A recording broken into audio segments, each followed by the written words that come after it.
Bom, pessoal, estou aqui dessa vez para fazer a correção da prova do CRO-RJ, que foi pela banca Inás Pará. Bom, ainda é ser algo bem rápido e objetivo e exclusivo aí para a galera que participa do grupo do Mastermind, né, de banco de dados e engenharia de software. Então eu vou pular, inclusive, essa parte da apresentação, que eu acho que a maioria das pessoas aqui já me conhece, mas está aqui no material para vocês darem uma olhadinha. Da mesma forma, os cursos disponíveis lá no Provas de TI. Atualmente eu tenho bastante cursos lá, então desde a parte que aborda toda o básico ali, o essencial da engenharia de software, até alguns outros cursos mais específicos, como por exemplo um curso de servidores de aplicação, que eu recomendo bastante, inclusive para quem quiser ter um material aí bem específico de acordo com o que é cobrado nas provas, que é a parte de servidor de aplicação, JBoss, Tomcat e IS. Tem outro curso também específico que é na parte de Oracle, banco de dados. Também é algo que vale a pena para quem tiver que estudar essa matéria. E o curso de Linux, que é exclusivo para a FCC. Então, depois dê uma olhadinha lá, todos os cursos que tem disponíveis. Bom, Mastermind, o pessoal que já é do Mastermind já conhece também. Na verdade, é uma forma da gente prover um bônus para aqueles alunos que são alunos mais fiéis, para aqueles alunos que acompanham os nossos lançamentos, os nossos videoaulas, estão sempre com a gente. Então, na verdade, não é preterir um grupo ao invés do outro. Na verdade, é dar uma oportunidade, um atendimento melhor, ou seja, um tratamento premium, que a gente chama, para aqueles que já acompanham o nosso trabalho, que estão sempre com a gente. Então, a diferença, na verdade, está no direcionamento exclusivo que a gente faz em cima do grupo, onde, por exemplo, o tratamento premium no sentido de enviar um e-mail. Se tiverem vários e-mails, aqueles que se identificam como alunos do Mastermind, eles têm prioridade. Então, não que não vamos atender os outros, mas a questão da prioridade no atendimento. Muitas vezes essa prioridade é algo relacionado a recurso. Então, nesse ponto, o aluno do Mastermind ele teria uma vantagem no tempo de resposta. Além disso, a gente está sempre preparando materiais exclusivos também, ajudando de maneira que possa direcionar os estudos para que as pessoas que tenham dúvidas, como que eu vou fazer para planejar, como que vai ser meu ciclo de estudos, então tentar dar também um atendimento nesse sentido. Lembrando que não é um coaching. O que a gente faz no grupo na verdade, a comparação é exatamente você pensar que você tem um personal trainer e você tem grupos de corrida. A nossa ideia é orientação no sentido de grupos de corrida, não é atendimento individual, a gente não prepara planejamento individual. A gente faz um acompanhamento no grupo, tentando pegar alguns pontos principais ali, tentando ajudar no direcionamento, provendo simulados, provendo material específico. Então, tudo isso, a ideia é bem legal. A gente está sempre bem presente ali, acompanhando a demanda do grupo.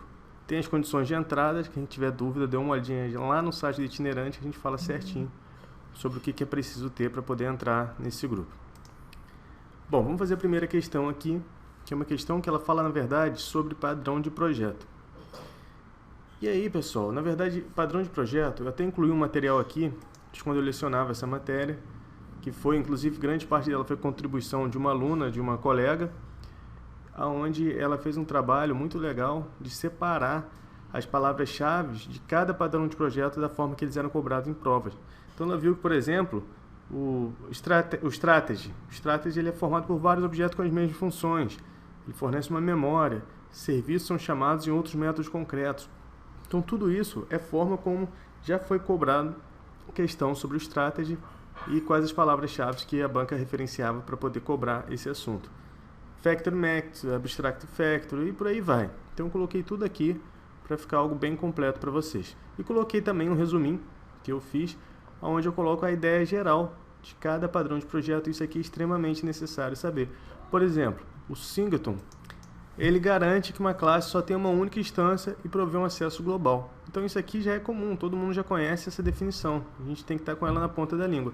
E se a gente voltar aqui na questão, a gente vai ver que ele está pedindo exatamente isso. Garante que uma classe tenha somente uma instância e fornece somente um ponto de acesso à instância. Então aqui já dava para matar a questão, dava para ver aqui que era o Singleton. Essa questão de fornecer um ponto de acesso à instância, isso poderia confundir também com o Facade, onde se a gente for olhar aqui a ideia do Facade, ele ia ter aqui, ó, uma interface mais simples para uma interface já existente. E aí aqui no Facade, oferecer uma interface única, de nível mais elevado para um conjunto de interfaces de um subsistema. Então só tomar cuidado com isso, Tá? Para não tentar confundir, aqui nesse caso nem existe essa opção porque não tem o facade na primeira. Mas o singleton ele é bem definido, então já dava para matar aqui. E a segunda ele fala provavelmente sobre o strategy, porque é o que sobrou. Vamos ver a definição do strategy nesse nosso... Uma interface com várias implementações que diferenciam apenas o seu comportamento. Vários objetos com os mesmos comportamentos. Então vamos ver se ele fala algo sobre isso. Família de algoritmo. Vamos ver aqui como é que está a definição do strategy. Definir uma família de algoritmos, encapsular cada um e fazê-lo intercambiáveis. Então, é exatamente isso que está aqui. Define uma família de algoritmos, encapsula e torna intercambiáveis. E além disso, eu vou escolher de acordo com a estratégia que eu estiver adotando naquele momento. Então, a resposta certa é a alternativa E. Bom, uma outra questão que eu coloquei aqui de Java, por ser bem simples, por ser algo que eu conheço um pouquinho, então eu resolvi colocá-la dentro desse material. Em uma implementação para gerenciar contas bancárias usando a linguagem Java, considere que o método sacar lança uma exceção, saldo insuficiente, quando o saldo da conta se encontra menor que o solicitado no saque. Nessa situação, ao se definir o método sacar, para identificar o nome da exceção que pode ser lançada, qual palavra-chave da linguagem deve-se usar?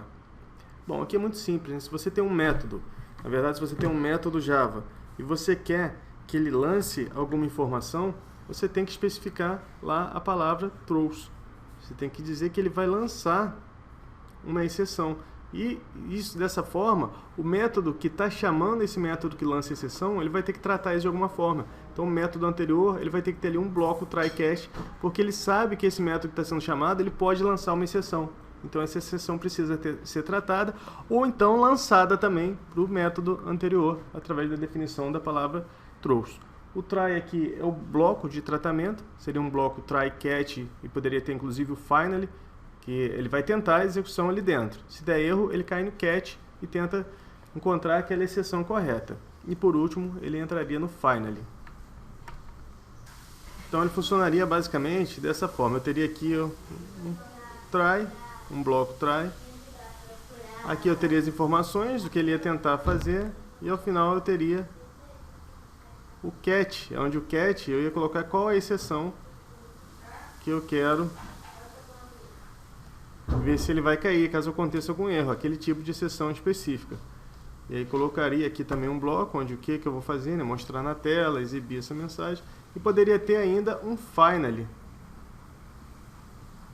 onde o finally ele ia dizer o seguinte: bom, passou por isso tudo, mesmo caindo ou não no bloco try ou no bloco, ou caindo ou não no bloco catch, o que eu quero que faça aqui.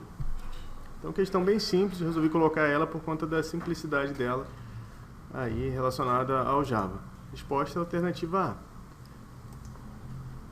No que diz respeito às métricas de projeto de software, é correto afirmar que a metodologia utilizada para dimensionar um produto, quantificando a funcionalidade proporcionada ao usuário a partir do seu desenho lógico, constituindo-se, portanto, em medidas indiretas do produto e do processo por meio do qual ele é desenvolvido, está representada por qual tipo de métrica?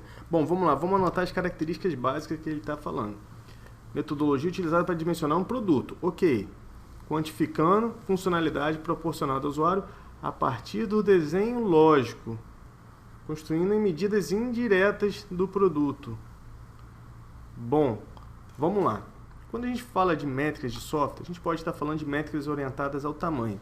Métricas orientadas ao tamanho são aquelas métricas que elas dependem da tecnologia, porque se eu estiver comparando mais de uma tecnologia diferente, ela pode ter uma variação muito grande no tamanho da quantidade de código, por exemplo. E aí entra a definição das linhas de código, onde eu vou verificar o tamanho simplesmente contando as linhas de código dentro do meu sistema. Outra forma existente de métrica são as métricas orientadas à função. A métrica orientada à função, elas tratam de medidas indiretas, onde na verdade eu tenho a independência da tecnologia. Isso é algo que está muito relacionado à análise de ponto de função. Eu tenho independência de tecnologia, eu posso extrair uma série de informações a partir da análise, a partir da informação que eu obtenho, como por exemplo, a partir dos meus dados históricos, conjugado com minhas métricas de função, eu posso verificar a produtividade, posso verificar esforço, e assim por diante. Métricas voltadas à orientação a objetos são métricas bem específicas para quando eu estiver utilizando a orientação ao objeto. Então, ela tem algumas características que eu vou levar em conta considerando, por exemplo, quantas classes que existem, quantos métodos, usando esses conceitos da orientação a objeto, se existe polimorfismo, se existe herança, tudo isso. Estimativa de tempo. A ideia é você verificar qual seria o tempo na execução de um determinado processo de desenvolvimento, sabendo que isso é algo bem subjetivo, porque você tem, por exemplo, 2 pessoas trabalhando X em determinado tempo. Então significa que se você botar mais 2, você vai dobrar o seu tempo? Então não é algo tão específico desse jeito. E estimativa de custo tem por objetivo também você tentar descobrir ali o custo já em todas as fases no seu processo de desenvolvimento. Bom, voltando à questão, o que ele estava falando aqui é sobre a orientada função. Por quê? Uma medida indireta, quantifica a funcionalidade, desenho lógico, ou seja, orientada função, eu já posso começar o meu processo de análise já no meu desenho lógico, eu não preciso ter ainda implementação, diferente, por exemplo, da linha de código. Linha de código, se eu vou contar código, eu preciso ter código. A métrica orientada função, não. Basta que eu tenha ali a ideia, né, a definição do que eu preciso implementar sob o ponto de vista do meu usuário. Quando se fornece um produto, seja desenvolvendo um software, escrevendo um relatório ou fazendo uma viagem a negócio, segue-se costumeiramente uma sequência de etapas para completar um conjunto de tarefas. A respeito dos modelos de processo de software, assinale a alternativa correta. Bom, lembrando que a gente tem que tomar muito cuidado para não confundir processo de software com ciclo de vida de um software. Ciclo de vida tem início, meio e fim. Morre. Pronto, acabou. Processo de software, ele tem nascimento, desenvolvimento e evolui, ou seja, ele continua sendo realizado ali, ele tem evolução, ele não morre. Então, a alternativa A está falando do modelo espiral. O modelo espiral a gente sabe que é aquele modelo que provê um tratamento relacionado a riscos. Ele está dizendo mais, está dizendo que o modelo espiral combina a natureza interativa do modelo de processo revolucionário com os aspectos controlados e sistemáticos do modelo baseado em componentes. Bom, pessoal, o modelo espiral é um modelo que trata muito das questões relacionadas aos riscos existentes dentro de um projeto. Agora, dizer aqui que aspectos sistemáticos do modelo baseado em componentes, não, isso não, porque quem tem aspectos sistemáticos é o modelo cascata. Bom, engenharia de software baseada em componentes enfoca a integração de todos os componentes que compõem o projeto de software, tais como recursos humanos e de hardware. Bom, na verdade, a engenharia de software baseada em componentes, ela preconiza a utilização de componentes para que esses componentes possam aumentar a produtividade no desenvolvimento. Como que faria isso? Através do reuso dos serviços. Errada também. Alternativa C diz que o desenvolvimento evolucionário intercala atividades de especificação, desenvolvimento e validação. E ele diz ainda que o software nunca evolui e tem apenas uma versão, a versão final. Bom, incorreto isso aqui, né? Se a ideia do desenvolvimento evolucionário é que o software ele possa evoluir conforme o passar do tempo, então eu não posso dizer que eu tenho apenas uma versão, a versão final. Na verdade, eu vou ter várias versões ao longo do meu processo de desenvolvimento. Incorreta é essa também. Alternativa D diz que o modelo em cascata considera as atividades fundamentais do processo, compreendendo especificação, desenvolvimento, validação e evolução. Bom, na verdade, essa definição ela vai depender do autor que estiver sendo referenciado, mas como a questão está falando sobre processo de software, realmente o modelo cascata ele utiliza essas fases, onde eu vou ter ali, dentre outras, essa questão da especificação, compreender o meu negócio, construir, validar e evoluir ou manter, né? Muitas vezes muitos autores chamam de manutenção.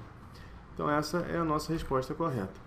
E por último, a alternativa E diz que a prototipação é uma visão final de um sistema de software que possibilita demonstrar conceitos. Experimentar opções de projeto, perfeito até aqui. Em geral, não serve para conhecer o problema e suas possíveis soluções. Bom, aí a questão está incorreta, né? Na verdade, a ideia do protótipo é conhecer o problema e conseguir imaginar ali quais seriam as possíveis soluções para a implementação daquele requisito que não está muito bem compreendido. Então, a resposta dessa aqui é a alternativa D. E é isso, pessoal. Foi uma breve correção aqui da prova do Conselho Regional de Odontologia, que ocorreu na data de hoje, 9 de outubro, e eu elaborei essa correção aqui em primeira mão para o pessoal que participa do grupo Mastermind, e posteriormente vou liberar esse material na internet para que outros alunos tenham acesso também a essas informações. Então é isso, obrigado e até a próxima.